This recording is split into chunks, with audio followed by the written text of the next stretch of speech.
education theory of second language acquisition does not consist of। हाँ, तो इसमें क्या बोला गया समझ लीजिए। स्टीफन नाम का जो थ्योरी है, स्टीफन का जो थ्योरी है क्रिएशन का, वो सेकेंड लैंग्वेज के बारे में बोला है कि कौन सा कंसिस्ट नहीं कर रहा है। तो आपको ये एक बात ध्यान कर लीजिए कि एक बार ऐसे प्रश्न को हमको देखना ही पड़ता है। तो इसका राइट आंसर कौन सा हो जाएगा? द इनपुट हाइपोथेसिस की बोला है कंसिस्ट नहीं करता है, द इक्वेशन लर्निंग हाइपोथेसिस नहीं करता है, या लर्निंग हाइपोथेसिस को नहीं कंसिस्ट करता है, या नेचुरल ऑर्डर हाइपोथेसिस को कंसिस्ट नहीं करता है। तो कौन सा होगा जो नहीं करता है, बताइए।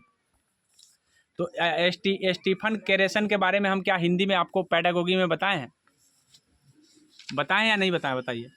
स्टीफन के बारे में, स्टीफन क्रिएशन के बारे में बोलिए। नहीं बताए हैं? बताएं तो क्या बताएं, बताइए।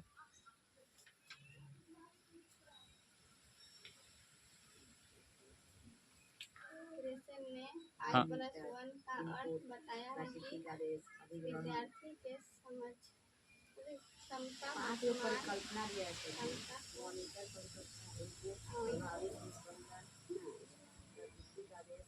तो मॉनिटर परिकल्पना दिया है, तो इनपुट हाइपोथेसिस दिया है, इंक्यूसेशन लर्निंग हाइपोथेसिस भी दिया है, और नेचुरल ऑर्डर हाइपोथेसिस भी उसने दिया है। नहीं दिया है तो उसने लर्न एबिलिटी हाइपोथेसिस नहीं दिया, मतलब रटने की बात नहीं कहा है उसने। लर्न एबिलिटी नहीं दिया, तो यह ध्यान रखना है कि उसने अपने अंदर क्या समाहित किया है, क्या नहीं किया है। तो राइट आंसर इसका सी हो जाएगा, ठीक है। ऐसे ध्यान रखना है कि कौन कौन दिया है, ये ध्यान रखने की जरूरत है। चलिए आगे अगला प्रश्न पढ़िए। The use of dictionary does not help learners to be proficient in oral communication. Proficient in oral communication. Find the meaning of words. हाँ, बताइए। Check the part of speech of a word. Find out how to say a word. हाँ। The use of dictionary does not help learner to, मतलब dictionary जो है ना, क्या help नहीं कर सकता, ये हमसे पूछा गया है। तो अपना दिमाग लगाइए कि क्या हेल्प नहीं कर सकता है। कौन ऑप्शन में दिया? कम्युनिकेशन में डिक्शनरी मदद नहीं करता है। ओरल कम्युनिकेशन में तो मदद करेगा ना। डिक्शनरी में हमको वर्ड नहीं आएगा तो खोजेंगे नहीं। ये हो सकता है find out how to say a word, D. हाँ, डी होगा। फाइंड आउट हाउ टू से ए वर्ड, ये वाला बोला है कि फाइंड आउट का मतलब पता लगाए, हाउ टू से कह के कैसे हम, मतलब डिक्शनरी में हम सीधे कह दे कि हाँ ये वर्ड बता दो, तो बता देगा? नहीं बता देगा, हमको खोजना पड़ता है ना। जब फाइंड आउट करते हैं तो कह के, बोल के नहीं, से करके नहीं आपको पता लगता है। तो यही इसका राइट आंसर होगा। आगे ना समझ में? चलिए आइए, चलिए अगले 123 की ओर बढ़िए। In language learning focus on engaging learners in exploring new knowledge, the role of imitation, memorizing grammar rules, the document role of the teacher in the classroom। Constructive in language learning किस पर focus करता है, ये बोला गया है। किस पर? Engaging language. पहला इंगेजिंग लर्निंग इन एक्सप्लोरर न्यू नॉलेज, तो न्यू नॉलेज पर फोकस करेगा, ठीक है, कंस्ट्रक्टिव लैंग्वेज।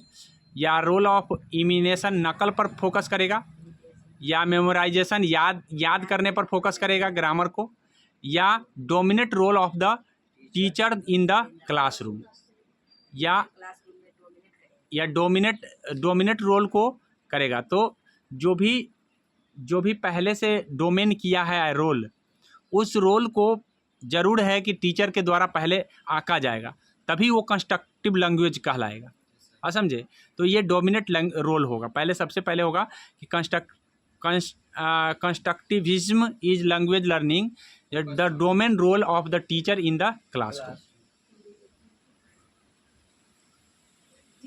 हाँ, डी आंसर होंगे। 123 124 A major objective of teaching English at primary level is speaking primary level का बोला है मेन और टीचिंग इंग्लिश को मतलब मेजर ऑब्जेक्टिव क्या होता है?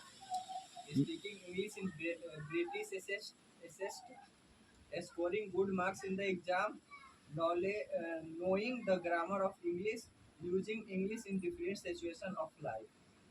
हाँ, हमारे जीवन के डिफरेंट सिचुएशन को अगर हम यूज करते हैं तो हमारा जो है मेजर ऑब्जेक्टिव यही माना जाएगा, मेजर ऑब्जेक्टिव यही माना जाएगा। ठीक है, मतलब हम इंग्लिश प्राइमरी अगर प्राइमरी रूप से हम अगर इंग्लिश लेवल को देख रहे हैं तो उस समय हमको अपने सिचुएशन ऑफ लाइफ को ज़्यादा मेजर माना जाता है। इस बातों को ध्यान रखेंगे, डी आंसर होगा। आइए बढ़िए। In learning a language, students' talking time should be increased because teachers feel relaxed while students are talking. They enjoy spending time talking with their friends. They can learn the correct pronunciation from each other. They use the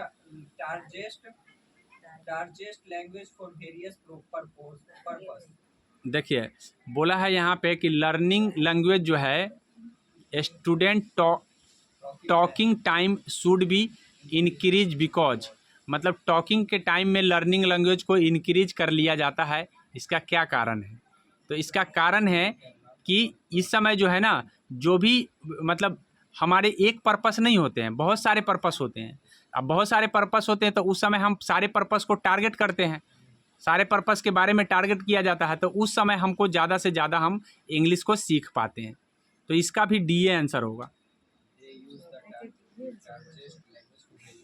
हाँ, अब देखो पहला बोला है कि teacher feel relax, तो teacher को relax feel करने से स्टूडेंट को क्या फ़र्क पड़ता है?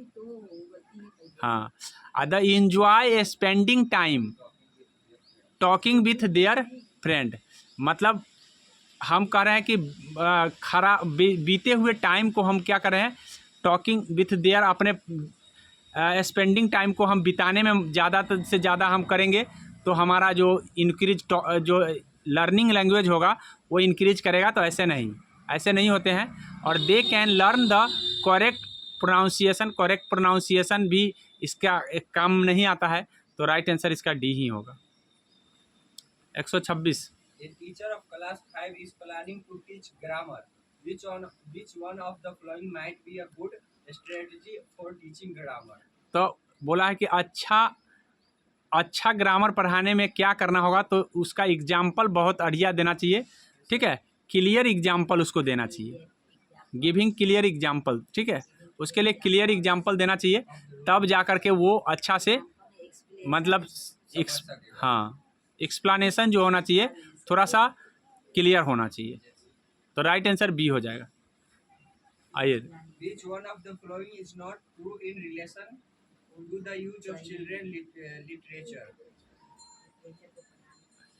कह रहा which one of the following is not true, मतलब कौन सही नहीं है in relation to the use of children literature, मतलब चिल्ड्रेन लिटरेचर के यूज में कौन सही नहीं है, ऐसा बोला गया। तो चिल्ड्रेन लिटरेचर के लिए आपको ध्यान ये रखना है, इट बॉर्डन देयर मेंटल होरिजन, इसको मतलब मेंटल होरिजन में होरिजन में अगर हम बर्डन देते हैं तो वो सही नहीं है। कोई भी बर्डन चिल्ड्रेन के लिए सही नहीं है। तो राइट आंसर सी हो जाएगा, बर्डन देना सही नहीं है। ठीक है, राइट आंसर हो जाएगा सी। While assessing a group work, a teacher should not focus on. जब एसेसिंग ग्रुप में एसेसिंग हो रहा है, मतलब मदद एक दूसरे का हो रहा है वर्क कामों में, तो टीचर को क्या करना चाहिए, फोकस किस बातों पर फोकस करना चाहिए? बताइए कौन सी बात पर फोकस करना चाहिए? Learning process, assessing each child's work. हाँ, सब बच्चे को मदद करना चाहिए, सभी बच्चे को एसेसिंग में मदद करना, मतलब मदद ही करना चाहिए उसको। टीचर का काम है उस समय मदद करना। जब एक दूसरे से मदद वर्क चल रहा है तो मदद, तो उस समय टीचर को भी एक सहायक बन जाना चाहिए, ऐसा बोला गया। ठीक है, अब यहाँ पे और भी ऑप्शन है, तो बोला है कोऑपरेटिंग लर्निंग प्रोसेस, मतलब उसका कोऑपरेटिंग लर्निंग प्रोसेस करेंगे या talking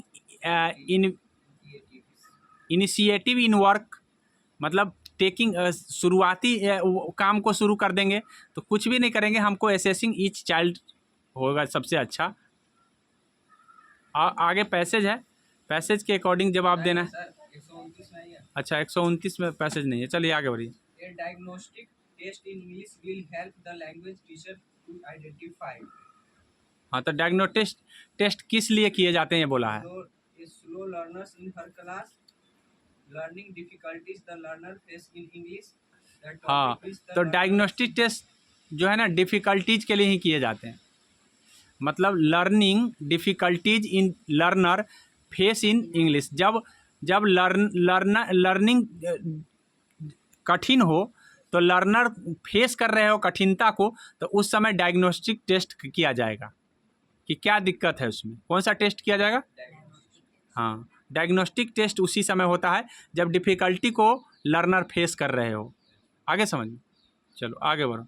While teaching English, a teacher is not able to draw attention of some students sitting at the back. She should stop explaining the concept and start dictating. सुन लीजिए, अब यहाँ पे बोला है कि जिस समय हम टीचिंग करा रहे हैं इंग्लिश को, तो टीचर को नहीं, मतलब टीचर एबल नहीं होगा ड्रॉ करने में, ड्रॉ अटेंशन, मतलब अटेंशन को ड्रॉ करने में, अटेंशन को खींचने में मदद टीचर को नहीं मिल रहा है स्टूडेंट के अटेंशन को। At the back she should, उसे क्या करना चाहिए, मतलब वो क्या कर रही है, ये चीज़ पर हमको जवाब देना है। तो वो जो है कर रहे हैं, वो engage them by asking question, मतलब क्वेश्चन आस्क करेंगे तभी जा कर के अटेंशन कर पाएंगे, ठीक है। And evaluating her teaching method, और अपने टीचिंग मेथड को इवैल्यूएटिंग करेंगे, बात समझे।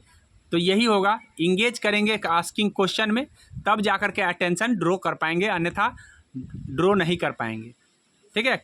जैसे मान लीजिए हम पढ़ा रहे हैं, तो हम बच्चे को अपने और अटेंशन तब कर पाएंगे जब उनसे प्रश्न कर देंगे, जिसके कारण बच्चा ये हमेशा ध्यान रखेगा कि फिर से ना कोई प्रश्न पूछा जाए, इसलिए हमको ध्यान से सुनना चाहिए। आगे समझिए, चलिए। तो राइट आंसर इसका कौन हो जाएगा? D. When a child learns a language naturally without much practice, it is called. हाँ, बोला है कि जब बच्चे नेचुरली खुद से सीखने लग जाते हैं बिना कोई प्रैक्टिस के, तो इसको क्या कहते हैं? मतलब बिना कोई ज़्यादा प्रैक्टिस के, ज़्यादा प्रैक्टिस करते ही कम में प्रैक्टिस में सीखने लग जाते हैं, तो उसको क्या कहेंगे हम? तो उसका जो होगा वो होगा लैंग्वेज एक्वाजिशन कहेंगे, लैंग्वेज एक्वाजिशन के नाम से जाना जाता है।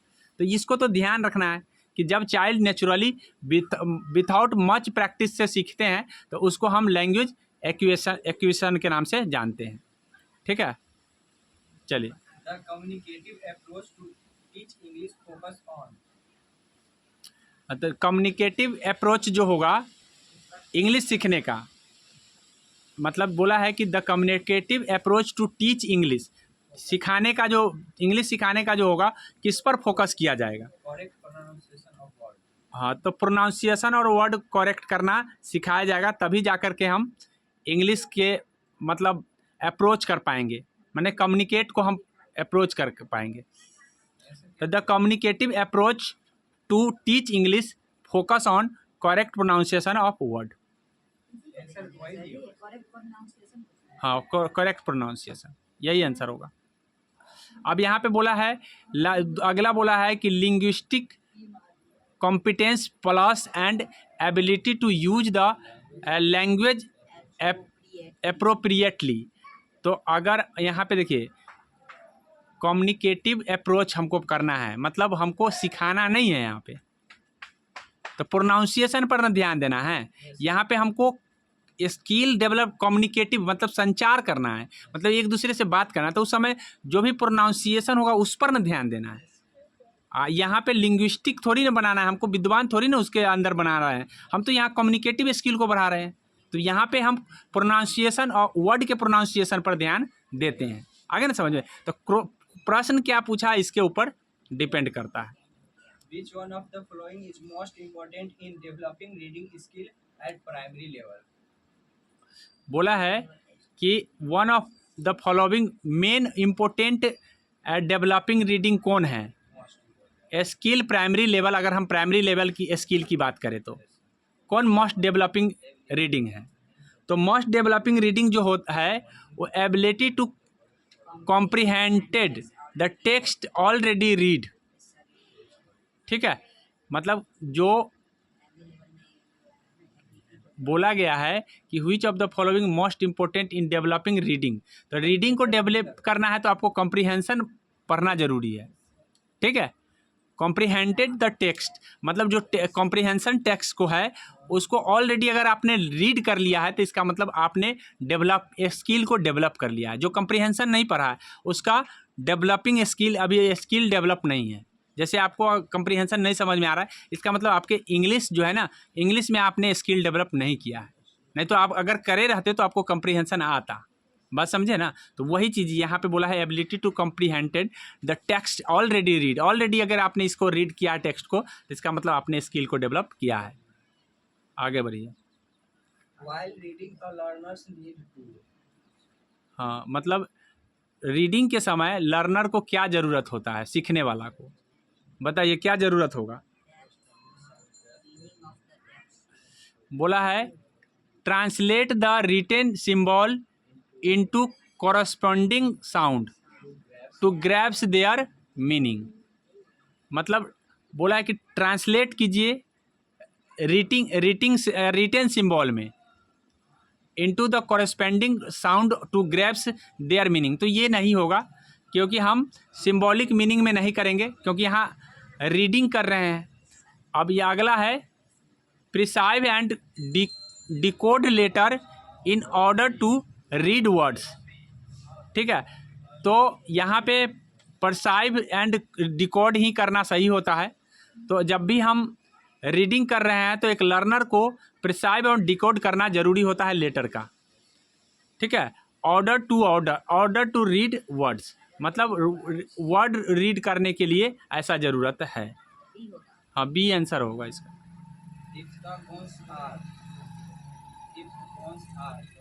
हाँ, डिप्टागोन क्या कहलाता है ये पूछा है, तो इसको हम कहते हैं डबल वॉवेल साउंड को हम डिप्टागोन कहते हैं।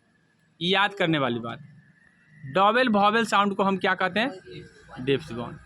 अब पैसेज से है, पैसेज तो पढ़ना नहीं है, आप पैसेज पढ़ लीजिएगा। हम यहाँ पे खाली सिर्फ प्रश्नों को समझा देते हैं। बोला है राजा राम मोहन राय इज नॉन फॉर हिज, तो ये तो सबको पता है, सोशल रिफॉर्मर के रूप में जाने जाते हैं, सामाजिक सुधार के रूप में जाने जाते हैं ना, पॉलिटिशियन के रूप में नहीं, समाज सुधारक के रूप में। और तुम पैसेज में पढ़ लेना, ऐसा दिया होगा। चलो आगे दूसरा, व्हेन ही वाज टीनेजर मतलब जब वे कम उम्र में थे तो Raja Ram Mohan Rai expressed his desire to become a. ठीक है, मॉन्क थे। ठीक है, मॉन्क ही थे, सही है। हाँ, मॉन्क थे ये। अपने इच्छा को उन्होंने टू बिकॉम ए, उन्होंने सोचा था कि हम मॉन्क बन जाएंगे, सन्यासी बन जाएंगे। जब वो टीनेजर में थे सोचे थे कि अब सन्यासी बन जाना है, हमको नहीं कुछ करना, ऐसा उन्होंने सोच रखा था। तो ये पैसेज में दिया गया होगा। चलो आगे बढ़े। राजा राम मोहन राय believed that Indians would lag behind if they. क्या मतलब क्या कहा है? वो विश्वास करते थे इंडियंस में, Indians would leg behind if they, वो पीछे छूट जाएंगे। वो मतलब वो विश्वास, उनको विश्वास था कि लेग बिहाइंड हो जाएंगे अगर वे क्या करते हैं। हाँ, कौन हो जाएगा? Did not. हाँ, ठीक है, अगर वो मॉडर्न को अगर नहीं अपनाते हैं तो पीछे छूट जाएंगे, लेग बिहाइंड हो जाएंगे। बात समझे ना? क्या पूछा था, हमको समझ में आ गया कि सर वो भरोसा, यही उसको अंदर भरोसा हो गया था कि अगर वो मॉडर्न स्टडी नहीं करते हैं तो पीछे रह जाएंगे, लेग बिहाइंड हो जाएंगे। ये चीज़ ऐसा उन्होंने बोला। आगे समझ में चलिए। राजा राम मोहन राय स्ट्रांगली सपोर्टेड। हाँ, राजा राम मोहन राय स्ट्रांगली सपोर्टेड, किसको सपोर्ट किए थे हुए? उन्होंने फ्रीडम और स्पीच एंड एक्सप्रेशन का सपोर्ट ठीक किया था, ये बी हो जाएगा, डायरेक्ट सवाल है ये। आगे बढ़िए। The word eliminating most nearly means eliminating का मतलब क्या होता है? तो इलिमिनेटिंग का मतलब मिटाना होता है, ख़त्म करना होता है, नष्ट करना होता है। dismissing होगा। डिसमिसिंग, इरेडिकेटिंग भी यही होता है। जैसे कहने का मतलब इलिमिनेट करने का मतलब है कि हमने इसको इलिमिनेट कर दिया, तो इसी को इरेडिकेट का। डिसमिस करना का मतलब होता है हटा देना, साफ, मतलब वहाँ से बाहर कर देना। तो एक होता है डिसमिस करने का मतलब जैसे किसी को पद से डिसमिस कर दिए, वो होता है। इलिमिनेट कर दिए तो इसका मतलब फिर से वो आ जाएगा। हाँ, इलिमिनेट फिर से हो जाता है, लेकिन डिसमिस का मतलब बर्खास्त ही हो गया, वो फिर नहीं आएगा वो। आगे समझ। तो राइट आंसर इरेडिकेट होगा। ऐसे 40 का आंसर, 40 का तो यहाँ लिखा है डी। बेनिशिंग, इलिमिनेटिंग। अच्छा, यहाँ पे देखिए, ये अर्थ ऐसे जनरली हम लोग ये अर्थ लगा लिए हैं कि इलिमिनेट करना का हटाना होता है। तो पैसेज के क्या भाव के लिए व्यक्त किया गया है उसके ऊपर डिपेंड करता है। तो जब आप पैसेज पढ़ेंगे, नहीं तो पैसेज पढ़ेंगे तो उसका भाव बेनिशिंग के अर्थ में किया गया होगा। ठीक है, बैन करने का मतलब है कि वहाँ पे रोक लगाया गया होगा। इलिमिनेट करने का मतलब है कि रोक लगाया गया होगा। अब रोक लगाने का मतलब जैसे सती प्रथा है तो उसको ऊपर बैन लगा दिए, तो वो बेनेसिंग के अर्थ में किया गया होगा। जब आप पैसेज पढ़ेंगे तब आपको पता है कोई चीज़ है जिसको बैन किया होगा तो बेनेसिंग के अर्थ में, माने बैन के अर्थ के लेकर के वो इलिमिनेट कर दिया होगा। तो वहाँ पे आपको ध्यान रखना है कि बेनेसिंग का अर्थ हो जाए। मतलब सबका यहाँ पे मीनिंग वही हमको नज़र आ रहा है थोड़ा बहुत, लेकिन यहाँ मेन आंसर इसका बेनेसिंग दे रहा है, आप बेनेसिंग लगाएंगे। ठीक है, आगे बढ़िए। The word which is opposite in meaning to encourage to. Encourage का मतलब उत्साहित करना होता है, तो हतोत्साहित करना हो जाएगा। इसका क्या हो जाएगा? डिसहार्टनेड ही होगा, क्योंकि यहाँ पे यही तो ठीक है, वही होगा। यहाँ पे तो नहीं, डिसहार्टनेड नहीं दिया है जी। डिसहार्टनेड, इनकरेज का मतलब होता है उस्काना, तो इसका मतलब होता है दबाना। उस्काना का दबाना होगा, और दबाना अर्थ होता है सप्रेस्ट करना। ठीक है, और डिसहार्टेड का मतलब है दिल दुखाना होता है। तो दिल दुखाने से ज़्यादा बेटर लग रहा है कि सप्रेस्ड होगा, दबाना होगा। मतलब ऊपर उठा दिया उसका दिए तो नीचे दबा दिए। बात समझे? चलिए आगे बढ़िए। Which part of speech is the underlined word in the sentence given below? He was a staunch supporter of free speech and expression. इसमें कहाँ अंडरलाइन किया? अच्छा, यहाँ भूल गया होगा, करा he was staunch supporter if of free speech and expression, यही ना? न कुछो कैसे मार लेंगे? यहाँ पे स्टंच पर अंडरलाइन करना होगा। स्टंच एडजेक्टिव हो जाएगा क्योंकि सपोर्टर नाउन है, यही ना होगा। चलिए आगे बढ़िए। हाँ, Raja Ram Mohan Roy education the voice in the कहीं पैसेज में अंडरलाइन किया गया होगा, उसमें देख लेना। नहीं। अच्छा चलिए ठीक है, आगे बढ़िए। Raja Ram Mohan Rai viewed education. The voice in the above sentence has been correctly changed in education is viewed. Education has been viewed. Education had been viewed. Education was viewed. मतलब sentence को change कर के क्या होगा? तो राजा राम मोहन राय व्यूएड, तो व्यूएड past form में है, तो पास्ट फॉर्म में कौन होगा? पास्ट इंडिफिनिट है, तो इंडिफिनिट के लिए क्या हम पैसिव चेंज करते हैं? तो क्या करते हैं? वाज लगाते हैं, तो वाज वाला डी आंसर सही हो जाएगा। आगे समझ में? तो जिसका ग्रामर सही होगा वो बना लिया होगा। आगे बढ़ो। 144. हाँ बोलो। Dash helps fight water retention. Dash help fight water retention, according to मतलब पैसेज क्या होगा इसका? ड्रिंकिंग इनफ वाटर, पैसेज में दिया है ड्रिंकिंग इनफ वाटर, सही है। हेल्प फाइट वाटर रिटेंशन का मतलब ड्रिंकिंग इनफ वाटर, जहाँ यही सही है, नेक्स्ट पढ़ो। Our system operates satisfactorily. हमारा जो सिस्टम है सेटिस्फैक्ट्री कब ऑपरेट करेगा, कब ऑपरेट करेगा जब बताओ, according to passage. When we are properly when we are properly hydrated. Hydrated जब होंगे तब जाके हमारा सिस्टम सेटिस्फैक्ट्री होगा। आगे समझे, दिया है पैसेज में, आप इसको देख लेना। मतलब ज़्यादातर ऑपरेट जो होगा सेटिस्फैक्ट्री मतलब संतुष्टजनक कब होंगे, जब हम प्रॉपरली हाइड्रेट इसका करेंगे, मतलब पूरे अच्छे तरीके से करेंगे खास करके। आगे बढ़ो। The best way to lose weight is to तो best ways to lose weight to मतलब लूज वेट कब हो जाएगा, exercise. लूज वेट करने का सबसे बढ़िया तरीका कौन है ये बोला है। Exercise at last twice a day. plenty of water. Weight lose हो जाएगा जब आप कम पानी पिएंगे तो आपका वेट लूज हो जाएगा। Yes, sir. Drink plenty of water. जितना वाटर पीजिएगा वेट उतना ही बढ़ता है। वाटर पीना ही कम हो गया शरीर में, इसका मतलब क्या हो जाएगा, वजन घटेगा। वजन घटना शुरू हो जाएगा। आगे समझे। When we are dehydrated, we think we are tired. Dehydrated रहेंगे तो यही ना होगा कि थका हुआ महसूस थका हुआ महसूस हाँ। होगा नहीं। हाँ तो डिहाइड्रेट होने का मतलब क्या होगा, Dehydrated. We want to vomit or Need food tired, दिया है शरीर में। क्या Need food दिया है, ऐसे नहीं। Dehydrate, when we are dehydrated we think we want to vomit, are tired, need to food, about to collapse। Need food होगा, नहीं नीड फूड नहीं होगा, थका हुआ महसूस होंगे। डिहाइड्रेट होने का मतलब है अपने थकान आ जाता है। Yes, sir. आगे बढ़िए।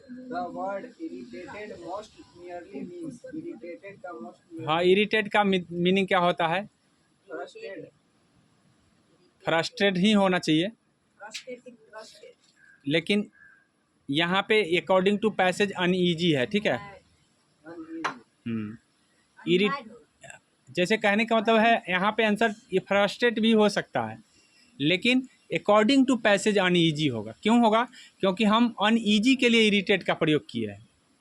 आगे ना समझ, आगे और दोनों का मतलब सेम ही होता है। Uneasy होगा तो। हाँ The word which is opposite in meaning assistance का क्या होगा? Assistance.